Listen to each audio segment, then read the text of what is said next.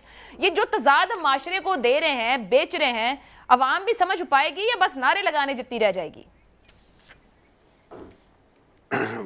یہ ابھی قاضی صاحب نے قرضے کی بات کی تو وہ ہمارے ایک دوست فرمایا کرتے ہیں کہ پاکستانی ایک ایسی قوم ہے جو قرض کو بھی آمدن سمجھ کے خرچ کرتے ہیں۔ تو ماشاءاللہ ہمیں تو قرض مل جائے ہم فوراً شروع ہو جاتے ہیں عیاشیوں پہ، پروجیکٹس پہ، اور وہ پروجیکٹس جن کی کوئی آمدن نہیں ہوتی۔ اب آ جائیں آپ کے سوال پہ، یس خان صاحب نے جو بیانیہ بنایا وہ وقتی طور پر قوم کو، کچھ لوگوں کو عوام میں بڑا اپیل کیا، حالانکہ وہ جھوٹ پر مبنی تھا۔ اب جو جس فوٹوگرافز کی اور جس دورے کی آپ KPK کے گورنمنٹ کے سفیر صاحب گئے، وہ تو دیکھیں امریکنز جو ہیں ان کی ایڈ جو ہے یا وہ کسی صورت میں آپ کو چیلنج کرتا ہوں کہ امریکہ ہر مشکل وقت میں سب سے پہلے پاکستان کے ساتھ ایڈ کے حساب سے اور فورس کے حساب سے کھڑا ہوا، لیکن انفارچونیٹلی ہمارے ہاں امریکہ کے خلاف سنٹیمنٹ بہت زیادہ ہے۔ اور ابھی خان صاحب نے جو اس کو ابھارا، لیکن وہاں پہ جو ورکنگ ان کی تھی وہ ایک پیٹرن کے تحت ان کی ایلوکیشنز تھی، انہوں نے دیے، تو اس کے اوپر تو خان صاحب کو معافی مانگنی چاہیے، بجائے اس کے کہ آپ قوم کو ورگلا رہے ہیں ایک ریاست کے خلاف۔ اور مزے کی بات میں آپ کو بتاؤں، یہ ٹائم پروف کر دے گا کہ خان صاحب اسی ریاست کے ماشاءاللہ بہت قریب ہیں جن کا کہہ رہے ہیں کہ میں تو ان کے خلاف ہوں۔ بیگ صاحب قطع کلامی کی معذرت، آپ کہہ رہے ہیں وقت ثابت کرے گا یہ اس ریاست کے قریب ہیں جس کے خلاف نعرہ لگا رہے ہیں۔ یہ جو رجیم چینج جب اس حکومت پر لگایا گیا امریکہ پر، آج PTI کی شیریں مزاری ان کے ہی وفد کے طورخم بارڈر پر تو تنقید کر رہی ہیں، مگر KPK گورنمنٹ کو جتنا فنڈ جتنا سب کچھ دیا جا رہا ہے اس کو وہ سوشو اکنامک معاہدے کہہ رہی ہیں۔ یہ ملکوں سے ملکوں کے تعلقات کو جتنا ہم اپنی داخلی سیاست کے اندر گھسیٹ رہے ہیں، جس طرز پہ لے کے بڑھ رہے ہیں، تو پھر عمران خان صاحب دراصل ہیں کس کے خلاف؟ اس ریاست کے آپ کہہ رہے ہیں قریب ہیں، لین دین ان کا جاری ہے جہاں ان کی حکومت ہے۔ دیکھیں بظاہر انہوں نے جو نیریٹو دیا امریکہ کے خلاف وہ ایسا نہیں ہے، اور انہوں نے جو ہمارے دوست کنٹریز تھے سعودی عرب، UAE، چائنا، ان کے ساتھ انہوں نے ہمارے تعلقات خراب کیے، اور یہ CPEC کو آلموسٹ سٹینڈ سٹل پہ لے آئے۔ اور چائنیز ڈپلومیٹ سے آپ پوچھ کے دیکھ لیجئے کہ وہ ان کے بارے میں کیا کہتے ہیں، یا سعودی سے پوچھ کے دیکھ لیجئے۔ تو مقصد یہ ہے کہ یہ کام جو یہ کر رہے تھے یا جس طریقے سے انہوں نے گورننس کی 4.25 سال، اس سے تو بظاہر یہ لگتا ہے کہ یہ کسی خاص مقصد کے لیے ان کو لایا گیا فورن ایجنڈے کے تحت کہ اس ملک کی اکانومی، اس ملک کے انٹرنیشنل ریلیشن شپ خراب کیے جائیں۔ اور جب یہ نکلے اس میں دیکھیں قاضی صاحب کو بھی پتا ہے، میں کیونکہ اسلام آباد میں ہوں، کوئی فارن ہینڈ انوالو نہیں تھا ووٹ آف نو کانفیڈنس میں، اور خان صاحب اپنے انٹرویوز میں خود کہہ چکے ہیں۔ میں بہت عرصے سے لوگوں کو کہہ رہا تھا کہ جب نومبر میں ایک پوسٹنگ ہوئی اور ایک صاحب جا کے پشاور میں لگ گئے، اس کے بعد خان صاحب کی ساری سیاست دھڑم کر کے گر گئی، اور آپ ان کے انٹرویو اٹھا لیں، وہ کیوں اس نوٹیفکیشن روکا ہوا تھا؟ وہ اس لیے روکا ہوا تھا، ساری جو گورننس تھی اور مینوپولیشن تھی اور جو پولیٹکس میں وہ کر رہے تھے، اور خان صاحب تو آرام سے مزے تھے، ایک بل نہیں پاس خود کہتے ہیں مجھے ان کو بل پاس کروانے کے لیے کہنا پڑتا تھا۔ تو مقصد یہ ہے کہ آپ نے اس لیے کہتے ہیں نا ان کے پاس کمزور حکومت تھی، اتحادی جوڑے گئے ساتھ۔ نہیں دیکھیں کمزور حکومت تو آج بھی لوگوں کے پاس ہے نا جی۔ مقصد یہ ہے کہ آج بھی حکومت کا فیصلے لے رہی ہے، آج بھی کوئی اور فیصلے لے رہا ہے، ساری ایفرٹس کر رہے ہیں۔ سن لیجئے جی، مقصد یہ ہے عائشہ، جو سیاست ہے وہ اس کو سیاست سے بیٹ کیا جا سکتا ہے، درست۔ اور آپ نے پارلیمنٹ کو 4.25 سال نہیں چلنے دیا، وہ آپ کی ذمہ داری تھی پارلیمنٹ کو مضبوط کرنا اور چلانا، اور آپ ہی کی غلطی تھی کہ یہ سارے جس کو آپ چور کہتے ہیں پی ڈی ایم بن گئی، وہ آپ کی وجہ سے بنی، ورنہ وہ بن ہی نہیں سکتی تھی. تو آپ نے تو خود پارلیمنٹ کو بے توقیر کیا اور اس کو اہمیت نہیں دی، اور لوگ باہر جا کے اتحاد بنا کے سڑکوں پہ آئے اور آپ کو ووٹ آف نو کانفیڈنس کے لیے ہسٹری میں آپ کو نکالا. سڑکوں پر بہت بار آئے مگر کامیاب نہ ہو سکے. آخر ووٹ آف نو کانفیڈنس ہوا کیسے ہوا، یہ بھی ایک کہانی ہے. عامر ضیاء صاحب، یہ جو ہم ایک ریاست کی طاقت کی بات کر رہے ہیں، آپ نے بھی بحران کی بات کی، میں اس نظام کے سیاسی پلیوٹ ہونے کی بات کر رہی ہوں کہ وہ خود بخود ہوئے جا رہا ہے آپس کے مقابلوں میں یا ارادتاً کیا جا رہا ہے. سوال یہ ہے کہ 18 کی حکومت آئی تو بھی یہی مسائل تھے، اس وقت بھی کشکول لے کر ملک در ملک دروازوں پہ جایا گیا، سی او ایس کو بھی دورے کرنے پڑے، قرضے حاصل کیے گئے. آج بھی ہم وہیں کھڑے ہیں، حالات بھی وہی ہیں. پھر وہی سوال ہے، کمزور ریاست ہو گئی ہے، نظام ہو گیا ہے، جہاں اصل ذمہ داری ہے اس کا تعین ہونا ممکن نہیں ہو رہا ہے. بات یہ عائشہ کہ دیکھیں، کسی ریاست کا اگر ریاست کو کہتے ہیں نا کہ سسٹین اگر کرنا ہے تو اس کی بنیادی ذمہ داری ہوتی ہے کہ جو اس کے تضادات پیدا ہو رہے ہیں اس کو وہ حل کر رہی ہو. اگر وہ کنٹرڈکشنز کو ریزالو نہیں کر پا رہی ریاست اور اس کے ادارے تو اس کے نتیجے میں ریاست کمزور ہوتی ہے. اب ہمارے یہاں یہ ہو رہا ہے کہ ہمارے یہاں گوٹ پھنسی ہوئی ہے، ہم اپنے بیسک معاملات کے اوپر جو ہے کہتے ہیں نا حل نہیں کر پا رہے. وہ چاہے ہمیں تھرڈ ٹیئر آف ڈیموکریسی جس کو آپ کہتے ہیں لوکل گورنمنٹ اس کو مضبوط کرنا ہو، ہمارے یہاں وہ چیز جو ہے اوپن ہے. اکاؤنٹیبلٹی، ہم لوگ بڑے لوگ خوش تھے کہ جی احتساب ہوگا. عامر ضیاء صاحب، قطع کلامی کی معذرت، میں اگر اسی سوال کو آپ کی گفتگو کے آغاز میں ری فریز کرنا چاہوں گی، تھوڑا اور سمپلیفائی کر لیتے ہیں سننے والوں کے لیے کہ آسانی ہو جائے. ادارے مسائل حل کر رہے ہیں یا مسائل کی وجہ بن رہے ہیں ہمارے ہاں؟ ہمیں ایک زمانے میں مجھ جیسے لوگوں کو یہ خوش فہمی تھی یا غلط فہمی تھی کہ ادارے جو ہیں مسائل کو حل کر رہے ہیں، اور یہ امیدوں سے بڑھ گئی تھی کہ جب ہم نے دیکھا کہ جی اکاؤنٹیبلٹی کے پیچھے جو ہے اینٹی کرپشن نیریٹو کے پیچھے ادارے کھڑے ہوئے تھے اور ادارے کہہ رہے تھے کہ جی بالکل جن لوگوں نے اس ملک کو لوٹا ان کا احتساب ہونا چاہیے. لیکن اب یہ لگ رہا ہے کہ کہتے ہیں نا کلائم ڈاؤن ہوا ہے ہر ایشو پہ. ادارے جو ہیں ایک زمانے میں جو ان کا ایک بڑا مضبوط موقف ہوا کرتا تھا فرض کریں اس کے خلاف، بدعنوانی کے خلاف، آج وہی ادارے جو ہیں ان کو وہ ایشو نہیں لگتا. تو اس کا مطلب ہے کہ اداروں نے اپنی پوزیشن بدلی ہے. تو ڈور جو الجھی ہے، میں کلیتاً ذمہ داری کہتا ہوں کہ اداروں کی ذمہ داری ہے، اور جنہوں نے ڈور الجھائی ہے وہی سلجھا سکتے ہیں اس وقت اگر سلجھائیں گے. کیونکہ سیاستدانوں کے پاس نہ تو اختیار ہے، نہ کیپیسٹی ہے، نہ ایبلٹی ہے، نہ وہ ویژن ہے، نہ ہماری سیاسی جماعتیں اس طرح کی مضبوط سیاسی جماعتیں ہیں کہ ملک میں تبدیلی لے کر آئیں. تو اس کے لیے اداروں کو جو جتنا مضبوط ادارہ ہے اس کا اتنی ہی بڑی ذمہ داری ہے کہ ملک کے اندر اسٹیبلٹی لے کر آئے. اس ملک کا سب سے بڑا مسئلہ عدم استحکام ہے. آپ کو معیشت ٹھیک کرنی ہے، آپ کو سیاسی استحکام کی ضرورت ہے، اور اس ملک میں اس سسٹم کے تحت رہتے ہوئے سیاسی استحکام نہیں آ سکتا.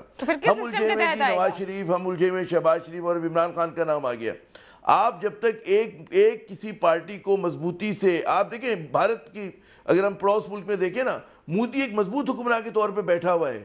اور مگر وہاں بھی تو جمہوریت ہے نا، وہاں بھی تو جمہوریت ہے. ہمیں کس نظام کے نیچے چلنا ہے کہ ہم نظام کو لے کر ابھی بھی کنفیوز ہیں. وہ اس طرح کی جمہوریت دیکھیں، ساؤتھ ایشیا میں کوئی جمہوریت نہیں ہے. یہ مطلب ہے وہاں پر بھی میجورٹیرین رول ہے.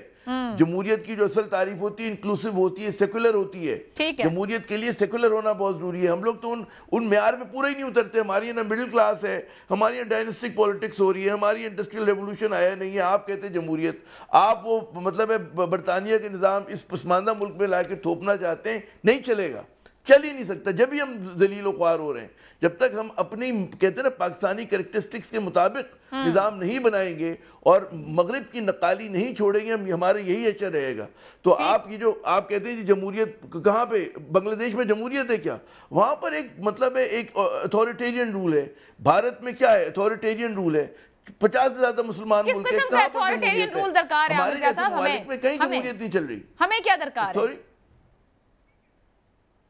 ہمیں پرو پیپل گورنمنٹ درکار ہے. ہمیں عوام دوست گورنمنٹ درکار ہے. ہمیں ایک ایسی حکومت درکار ہے کہ جس میں عوام کی نمائندگی ہو، جس میں مزدور کسان بھی بیٹھا ہو، متوسط طبقے کے افراد بھی بیٹھے ہوں. اس میں جاگیردار اور صرف ان کے لیے اسمبلی نہ ہو کہ صرف جاگیردار اور سرمایہ دار آ کر وہاں پر بیٹھ جائے اور لوٹے اور اس ملک کو برباد کرے، یا لسانی سیاست کے وہ لوگ بیٹھ جائیں آ کے فرقہ واریت کے نام پہ بیٹھ جائیں. ٹھیک ہے عامر صاحب، ایک بریک کی اجازت دیجیے گا. الطاف حسین، نواز شریف، عمران خان، کیا -1 ہی معاملہ رہے گا؟ عامر ضیاء صاحب جو کہہ رہے ہیں کہ الجھائی گئی ہے انہیں سلجھانا ہوگا، جو الجھا رہے ہیں کیا وہ سلجھانے کو ہی الجھا رہے ہیں؟ اسی پر گفتگو کریں گے اس بریک کے بعد.